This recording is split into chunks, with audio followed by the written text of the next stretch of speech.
찬송가 350장 함께 찬송드리겠습니다.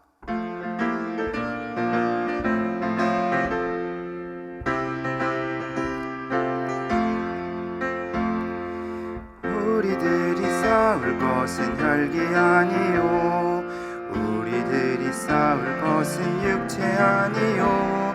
마귀 권세 맞서 싸워 깨져버리고 죽을 영혼 살릴 것일세. 한 마음으로 힘써 나가세, 한 마음으로 힘써 싸우세. 악한 마귀 군사들과 힘써 싸워서 승전고를 울리기까지.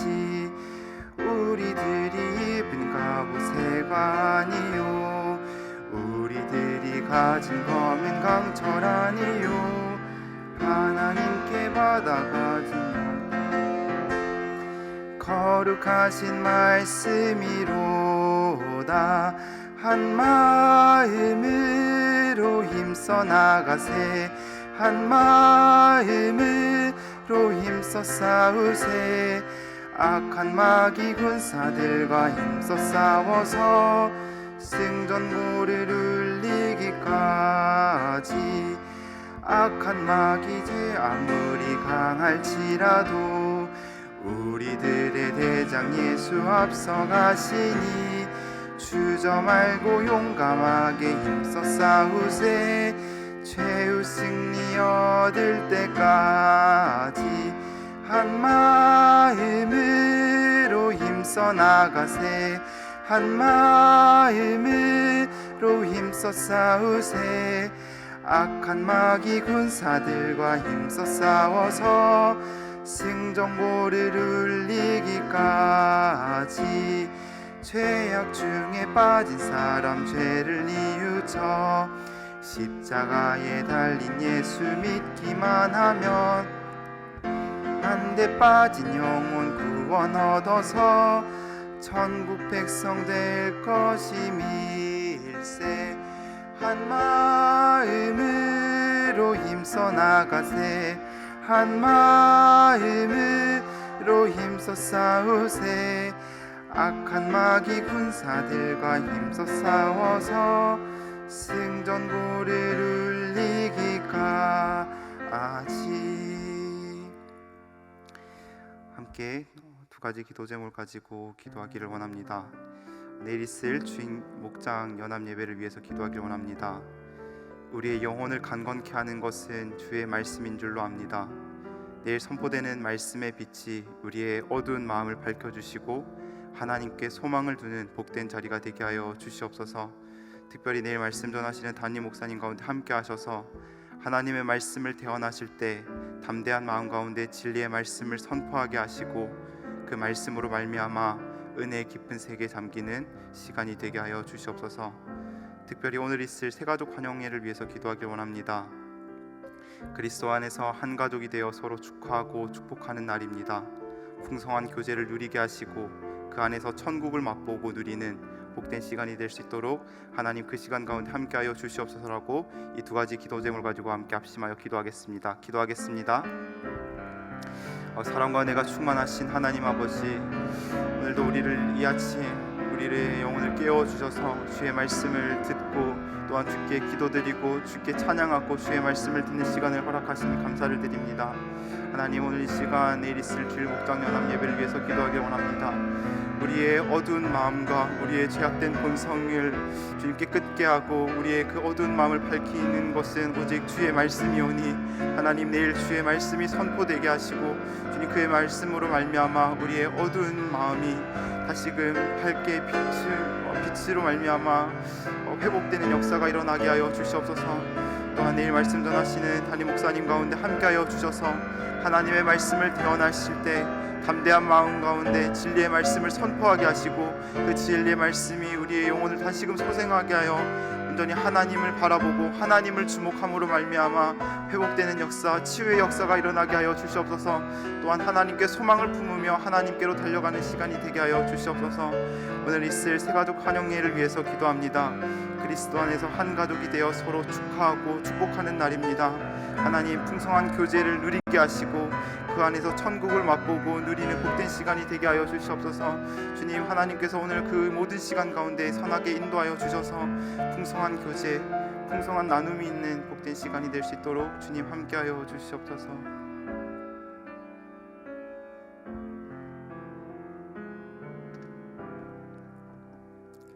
모든 기도 예수님의 이름으로 기도합니다.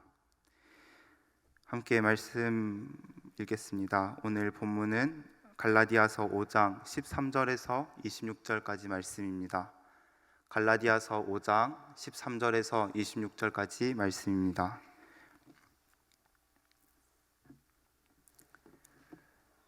다 찾으신 줄 알고 한 절씩 교독하겠습니다. 형제들아, 너희가 자유를 위하여 부르심을 입었으나 그러나 그 자유로 육체의 기회를 삼지 말고 오직 사랑으로 서로 종노릇하라.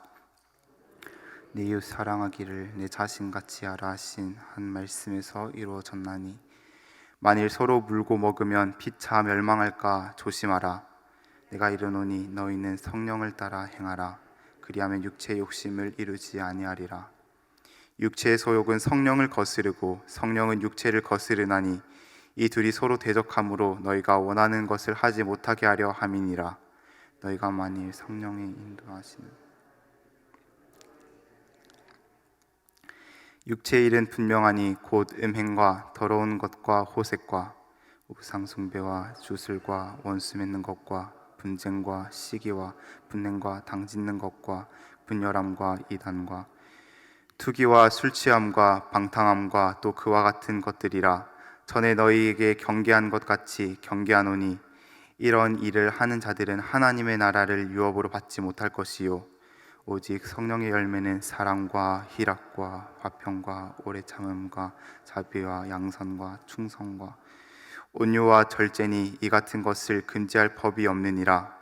그리스도 예수의 사람들은 육체와 함께 그 정욕과 탐심을 십자가에 못 박았느니라. 만일 우리가 성령으로 살면 또한 성령으로 행할지니. 함께 읽겠습니다. 헛된 영광을 구하여 서로 너엽게 하거나 서로 투기하지 말지니라. 아멘. 예수님께서 승천하신 뒤 성령의 새 시대가 이르렀습니다. 더 이상 옛 아담 안에 있지 않고 24절과 같이 육체와 함께 정욕과 탐심을 십자가에 못 박았기 때문에 이제 그리스도 예수께 속한 존재가 되었습니다. 그러나 신자는 아직과 이미와 아직 사이에 있습니다. 그렇기에 죄에 대한 욕구, 육체의 욕구는 쉽게 없어지지 않았으며 그 힘은 계속해서 발휘되고 있습니다. 그 힘이 우리 안에서 어떻게 발휘되고 있습니까? 17절 말씀을 보시면은 육체의 소욕을 따르게 합니다. 그리고 육체의 소욕을 따르는 결과는 19절과 같이 육체의 일은 곧 음행, 더러운 것과 호색, 이어서 20절에는 우상숭배, 주술, 원수 맺는 것과 분쟁, 시기, 분냄, 당짓는 것, 분열함이 있습니다. 이처럼 죄는 우리 가운데 쉽게 사라지지 않고 끊임없이 위협을 가합니다. 개인의 영혼을 지배하며 마음을 완악하게 하고 나아가 공동체를 무너뜨리기도 합니다. 13절처럼 서로 사랑의 종로를 타지 못하도록 방해하여 분열을 일으키고 파괴를 일삼습니다. 그렇다면 죄의 문제, 육체의 일에 사로잡히지 않기 위해서는 어떻게 해야 할까요? 16절 말씀을 보시길 바랍니다. 16절에 바울은 내가 이르노니 한 다음 너희는 누구를 따라 행하라고 말하고 있습니까? 성령을 따라 행하라 라고 말씀합니다. 왜 성령을 따라야 한다고 말씀합니까? 이유에는 그리하면 육체의 욕심을 이루지 아니하기 때문이다 라고 말씀합니다. 우리가 그리스도를 영접해도 우리의 죄악된 본성은 쉽게 사라지지 않는 것 같습니다. 예수님을 만나 옛 자아가 완전히 사라졌다라고 생각할 때도 그때 분노가 튀어나오기도 합니다. 회사, 직장, 주변 사람들에게 좋은 이미지를 보이더라도 가정에서 아내에게, 남편에게, 자녀에게 짜증을 내며 불만을 토로할 때가 많습니다. 인격이 변했다고 생각할 때 여전히 변하지 않는 모습을 보면 실망하기도 하고 낙심할 때가 있습니다. 사랑의 종로로 타기가 우리의 생각대로, 우리의 의지대로 잘 되지가 않습니다. 그렇기에 오늘 본문에서 이것을 가능하게 하는 것은 성령의 능력을 통해서만 실현이 가능하다고 말씀합니다. 따라서 성령을 따라 행할 것을 말씀합니다. 성령을 따라 행하기 위해서는 성령님이 누구시며 어떤 분인지를 먼저 알아야겠습니다. 성령님은 어떤 분이실까요? 요한복음 14장 16절에는 또 다른 보혜사 너희에게 주사 영원토록 너희와 함께 있게 하리니 라고 말씀합니다. 성령님을 또 다른 보혜사라고 합니다. 첫 번째 보혜사는 예수님입니다. 예수님께서는 지상에 계시면서 제자들이 하나님을 믿고 섬기도록 하셨습니다. 예수님은 팔레스타인 지역에 제한적으로 계셨습니다. 제자들은 계속 주님과 함께 하기를 원했습니다. 그런데 주님께서는 요한복음 16장 7절에 내가 떠나는 것이 유익이라고 말씀합니다. 왜냐하면 또 다른 보혜사가 오시기 때문입니다. 보혜사의 의미는 보살피며 은혜를 베푸시는 분을 의미합니다. 헬라어로 파라클레이토스, 옆에서 도우시는 분입니다. 이제는 나 혼자 신앙생활을 하는 것이 아닙니다. 우리가 연약하기 때문에 우리를 도우시는 분이 계십니다. 바로 성령님입니다. 성령님은 연약한 우리를 강건하게 하고 넘어졌다가도 다시 일어설 수 있게 하며 하나님의 뜻을 깨닫게 하시고 우리를 인도하십니다. 이런 보혜사를 의지하면 신앙생활이 어렵지 않습니다. 무겁지 않습니다. 따라서 성령을 따라 행하는 삶은 육체가 아무런 제약 없이 스스로 표현하는 삶이 아니라 하나님의 성령의 인도하심에 따라 그분의 능력을 힘입어 살아가는 삶입니다. 보혜사 성령님을 기억하고 의지함으로 믿음 생활할 수 있기를 주님의 이름으로 축복합니다. 마르틴 루터는 죄 때문에 늘 괴로워했습니다. 아무리 회개하고 고행을 해도 죄 문제가 사라지지 않았습니다. 그래서 로마로 갑니다. 당시 로마에는 스칼라 산타 성당이 있었는데 성당에는 예수님이 빌라도에게 재판을 받기 위하여 올라가셨다는 계단이 있습니다. 콘스탄틴 황제의 어머니 헬레나가 이스라엘에서 그 계단을 떼어다가 성당 안에 옮겨 놓았다라고 합니다. 많은 사람들이 계단을 무릎으로 기어 올라갔습니다. 왜냐하면 계단을 기어 오를 때 죄사함을 받는다고 믿었기 때문입니다. 심지어는 여기에서 기도하면 연옥에 있는 죄인들도 구원받는다고 믿고 기도했습니다. 루터도 이 사실을 믿고 무릎으로 계단을 기어 올라갔습니다. 한 계단 한 계단 올라갈 때마다 바닥에 입을 맞추고 주기도문을 외웠습니다. 무릎은 까지고 피가 났습니다. 그런데 고행을 했는데도 여전히 죄는 없어지지 않았습니다. 후에 성경을 읽다가 의인은 믿음으로 말미암아 산다라는 것을 깨달았습니다. 무릎으로 계단을 기어 올라가면서 나의 피를 흘린다고 죄가 사여지는 것이 아니라 오직 예수 그리스도를 믿음으로 해결된다는 사실을 깨닫고 종교개혁에 불을 지폈습니다.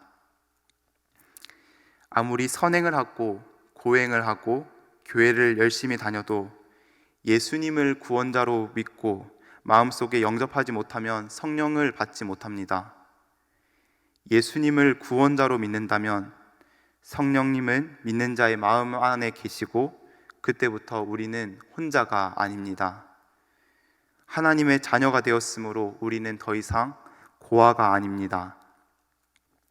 고아는 모든 것을 혼자서 책임져야 합니다. 입는 것, 자는 것, 먹는 것, 인생의 중요한 결정을 내리는 것, 문제를 해결하는 것을 스스로 해야 합니다. 그러나 부모님이 계시면 힘들지 않습니다. 6살 아이가 오늘은 어디 가서 무엇을 먹어야 할지, 어디서 살지, 무엇을 입어야 할지 고민하지 않습니다. 부모님이 전부 도와주시기 때문입니다. 우리는 하나님의 자녀입니다. 우리의 모든 문제와 결정을 하나님께 맡겨드리면 보혜사 성령님을 통해서 인도하시고 보호하실 것입니다. 오늘 본문에서 성령으로 거듭나서 새 생명 얻었으면 어떻게 살아야 할지 말씀합니다. 어떻게 살라고 말씀하고 있습니까? 25절을 보시면은 성령으로 행할지니 라고 말씀합니다. 그런데 우리는 어리석게도 혼자서 신앙생활을 스스로의 힘으로 신앙생활을 합니다. 죄 사함을 받고 새 생명은 성령으로 얻었는데 사는 것은 스스로의 힘으로 삽니다. 성령으로 시작한 믿음 생활을 나의 힘으로 행하지 않기를 원합니다. 우리에게 보내주신 보혜사 성령님을 기억하고 의지하며 주님과 동행하는 믿음 생활이 되기를 원합니다. 그리하여 성령의 열매를 맺는 저와 여러분이 되기를 주님의 이름으로 축복합니다. 기도하겠습니다.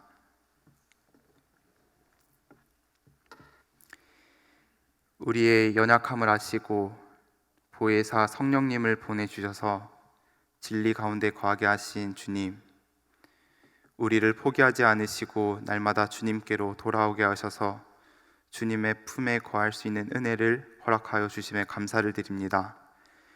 나를 의지하지 않고 성령을 따라 행하는 삶을 살기를 원합니다. 우리의 열심, 능력으로는 죄를 더할 뿐이오니 오늘 아침도 성령님의 인도를 받아 성령의 열매를 맺는 복된 하루가 되게 하여 주시옵소서. 이 모든 기도 주님께 맡겨드리며 예수님의 이름으로 기도합니다. 아멘.